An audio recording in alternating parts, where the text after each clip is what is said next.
নামাজের সময় খুব হাই উঠলে কি করা উচিত? নামাজের মধ্যে খারাপ কিছু মনে করলে করণীয় কি? স্বামীকে নিজের বশে রাখার কোনো আমল আছে কিনা? মাঝে মধ্যে ঘুমের কারণে ফজরের নামাজ মিস হয়ে যায়, তখন কি করব? আজান চলাকালীন সময় নামাজ পড়া যাবে কিনা? জামাতে নামাজ পড়ার সময় যদি ইমামের পেছনে দাঁড়ানো অবস্থায় আমার কোনো ভুল হয়, তাহলে করণীয় কি? ঋণমুক্ত হওয়ার আমল কি? কোনো আমল আছে কিনা? ওযু করার সময় সাবান ব্যবহার করা জায়েজ না? উত্তরটা দিবেন প্লিজ। ফরজ নামাজে ভুল হলে কি সাজদা দিব নাকি নামাজ ভেঙে আবার নতুন করে পড়ব? নামাজ পড়ার সময় যদি দেখি কোন শিশু পড়ে গিয়ে ব্যথা পেতে পারে, তাহলে কি নামাজ ছেড়ে তাকে ধরতে পারবো? নামাজের সময় কি মহিলাদের পায়ের পাতা ঢাকা আবশ্যক? কবরের নেম প্লেট পড়লে কি কোনো ক্ষতি হয়? কেউ কেউ বলে থাকেন এতে চোখের জ্যোতি কমে যায়, কথাটি কতটুকু সত্য? প্রিয় দর্শক, আর বিলম্ব না করে চলুন আপনাদের করা জীবন ঘনিষ্ঠ জিজ্ঞাসা যেগুলো ইতিমধ্যে আমাদের কাছে চলে এসেছে সেগুলোতে আমরা প্রবেশ করি। জাইনা আফরোজ আপনি লিখেছেন, নামাজের মধ্যে খারাপ কিছু মনে করলে করণীয় কি? নামাজের মধ্যে খারাপ কিছু যদি কারোর মনে পড়ে, তাহলে সেক্ষেত্রে সাথে সাথে মনটাকে ফেরত নিয়ে আসবেন, এটাই মূল করণীয়, এবং সালারের মাধ্যমে আল্লাহ তাআলা মাফ করবেন। সাব্বির খান আপনি লিখেছেন, মাঝে মধ্যে ঘুমের কারণে ফজরের নামাজ মিস হয়ে যায়, তখন কি করব? ঘুমের কারণে হঠাৎ কালে ভদ্রে মিস হয়ে যেতে পারে নামাজ, তাহলে সেক্ষেত্রে যখন ঘুম ভাঙবে তখন আপনি নামাজ পড়ে নেবেন, কিন্তু নিয়মিত যদি এরকম হয় তা সেটা দোষণীয়। এরপরে সোনিয়া আপনি লিখেছেন, আজান চলাকালীন সময় নামাজ পড়া যাবে কিনা? জি, আজান চলাকালীন সময় নামাজ পড়লে নামাজ হবে, কোনো অসুবিধা নেই। একদিকে আজান চলছে, অপরদিকে নামাজ পড়তে পারেন। তবে হ্যাঁ, আজান চলছে এই মুহূর্তে আপনি আজানের জবাব দিবেন, আজানের জবাব দিয়ে তারপর আপনি নামাজ পড়বেন, এটা উচিত। হ্যাঁ, আপনি আগে থেকে নামাজ শুরু করেছেন, এরপর আজান চালু হয়ে গেছে, কোনো অসুবিধা নেই, এতে আপনার কোনো গুনাহ হবে না।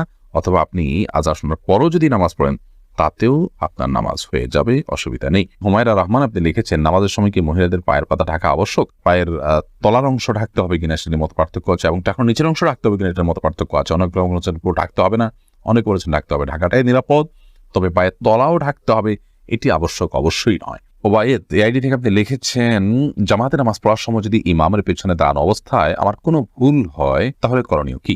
ইমামের পেছনে যদি আপনার ভুল হয়, দেখতে হবে ভুলটা কি ধরনের ভুল। যদি ফরজ তরক হয়ে থাকে, তাহলে আপনার সেটি আবার আদায় করতে হবে, পুনরায় সেই নামাজ রাকাত আবার পড়তে হবে, কারণ হলো ফরজ তরক হলে সেটি রিকভার করার কোনো সুযোগ নেই।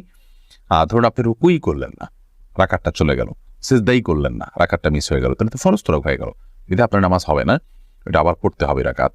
আর যদি ইমামের পেছনে কোনো ওয়াজিব আপনার ছুটে যায়, তাহলে এই ক্ষেত্রে নর্মালি সুজদা দেওয়ার কথা, কিন্তু ইমামের পেছনে থাকার কারণে আপনার সুজদা বর্তাবে না, বরং ইমামকে আপনি অনুসরণ করবেন, ফলো করবেন। আর যদি সুন্নাহ ছুটে যায়, তাহলে তার সুজদার বিষয় নাই, নামাজ হয়ে যাবে। এমডি আব্দুর রহমান আপনি লিখেছেন, অনেকে বলে ওযু করার সময় সাবান ব্যবহার করা জায়েজ না? উত্তরটা দিবেন প্লিজ। না ভাই আব্দুর রহমান, এমন কোনো কথা নেই। ওযু করার সময় আপনার সাবান ব্যবহার করাতে কোনো অসুবিধা নেই, এটি নেহায়েতই মন গড়া কথাবার্তা। এসকে জুবাইর আপনি লিখেছেন, কবরের নেম প্লেট পড়লে কি কোনো ক্ষতি হয়? কেউ কেউ বলে থাকেন এতে চোখের জ্যোতি কমে যায়, কথাটি কতটুকু সত্য?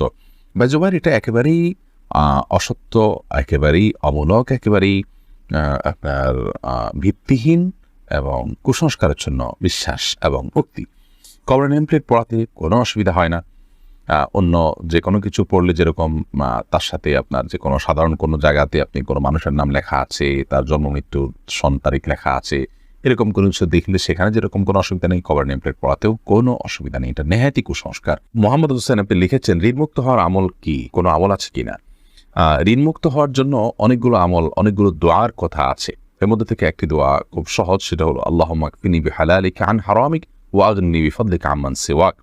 আল্লাহ, আপনি আমাকে হারাম এর পরিবর্তে হালাল দিয়ে আমার জন্য আপনি যথেষ্ট হয়ে যান, হালাল যেন আমার জন্য যথেষ্ট হয়ে যায়, এবং আপনি ছাড়া অন্য কারোর উপর যেন আমাকে নির্ভর করতে না হয়, আপনি তার থেকে আমাকে অমুখাপেক্ষী করে দিন। এই দোয়াটি ঋণমুক্ত হওয়ার জন্য আমরা পড়তে পারি। এছাড়া আল্লাহ তাআলার কাছে সাধারণভাবে দোয়া করতে পারি। বিভিন্ন দোয়া আছে, আল্লাহুম্মা ফারিজাল হাম, দীর্ঘ একটা দোয়া আছে। এই দোয়াগুলো আমরা ঋণমুক্তির জন্য আল্লাহর কাছে বিশেষভাবে পেশ করতে পারি।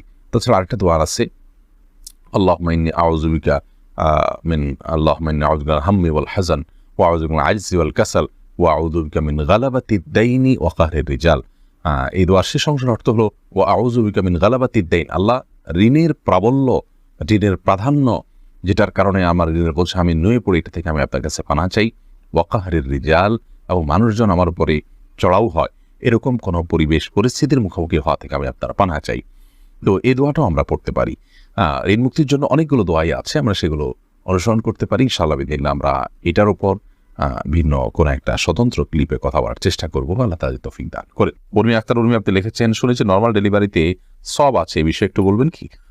ডেলিভারি নর্মাল হবে নাকি অপারেশনের মাধ্যমে হবে, সেটা একান্ত আপনাদের নিজস্ব ব্যাপার। শরীয়তের ক্ষেত্রে কোনো বিশেষ কিছু ঠিক বা ধার্য করে দেয়নি। নর্মাল ডেলিভারি হলে বিশেষ সওয়াব আছে এমন করার কথা নেই। তবে হ্যাঁ, মায়েদের যদি সন্তান প্রসব করতে গিয়ে দুনিয়া থেকে আল্লাহ না করে চলে যেতে হয়, মৃত্যু হয়ে যায়, তাহলে সেক্ষেত্রে তারা শাহাদাতের মর্যাদা পাবেন, সেটি ভিন্ন বিষয়। সেটার সাথে নর্মাল বা অপারেশনের কোনো সম্পর্ক নেই। ইসরাত জাহান পারভীন আপনি লিখেছেন, ফরজ নামাজে ভুল হলে কি সৌজদা দিব নাকি নামাজ ভেঙে আবার নতুন করে পড়ব? যদি ওয়াজিব তরক হয়, ওয়াজিব ছুটে যায়, তাহলে সিজদা সৌ দিবেন।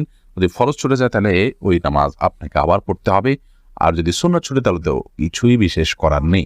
এই জন্য ফরজ কোনটা, ওয়াজিব কোনটা, সুন্নাত কোনটা সেটা আপনাকে জানতে হবে। এরপরে আয়েশা আমির আপনি লিখেছেন, স্বামীকে নিজের বশে রাখার কোনো আমল আছে কিনা? স্বামীকে বশে কেন রাখতে চাচ্ছেন?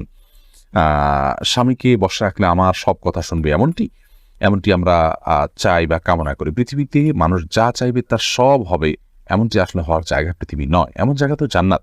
অতএব বশে রাখার জন্য আমল বলতে আমাদের সমাজে বিভিন্ন রকমের তাবিজ, কবজ, তদবির ইত্যাদির প্রচলন আমরা দেখে থাকি। এগুলো গর্হিত এবং কোনো কোনোটি শিরক এবং কুফরি পর্যায় পর্যন্ত নিয়ে যেতে পারে। বিধায় এগুলো কোনো অবস্থাতে করা উচিত নয়।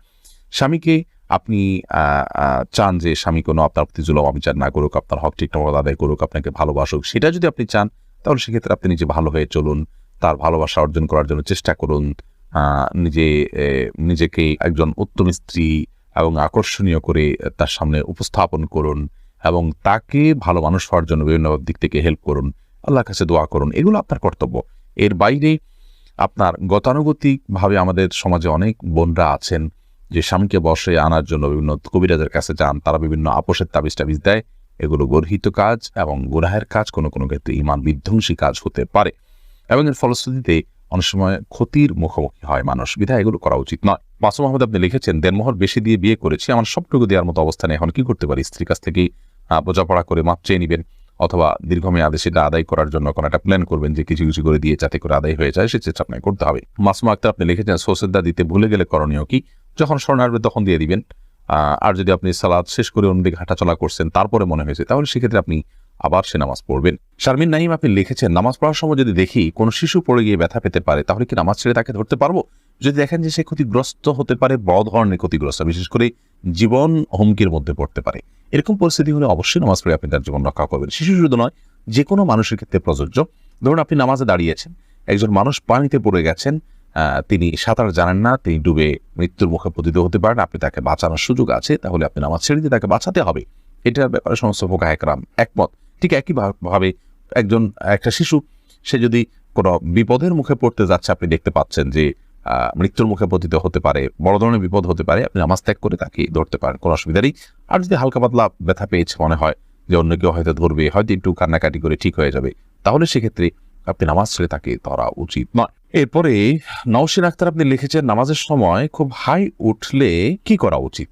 নামাজের সময় যদি অনেক বেশি হাই উঠে, তাহলে আপনি যে কোনো সময় নামাজের বাইরে হাই উঠলে হাইটাকে বাধা দেওয়ার চেষ্টা করা উচিত। কারণ হাই তোলার মাধ্যমে আপনার শয়তান মানুষের ভেতরে প্রবেশ করার বিশেষভাবে সুযোগ লাভ করে থাকে এবং দুষ্টু জিনে আক্রান্ত মানুষগুলোকে দেখবেন যে খুব বেশি হাই তুলতে থাকে। আমি এরকম অনেক মানুষকে দেখেছি যারা দুষ্টু জিনের প্রভাবে প্রভাবিত, তাদের উপর দুষ্টু জিনের প্রভাব বেশি হওয়ার কারণে তারা এত বেশি হাই তোলেন, যেটা স্বাভাবিক কোনো মানুষ হাই তোলে যে সেরকম কোনো বিষয় নয়। এই জন্য হাই তোলার এই সময়টাতে এই শয়তান মানুষের ভিতরে প্রবেশ করে, দুষ্টু জিন প্রবেশ করে, সেজন্য এটাকে হাত দিয়ে বাধা দেওয়া উচিত।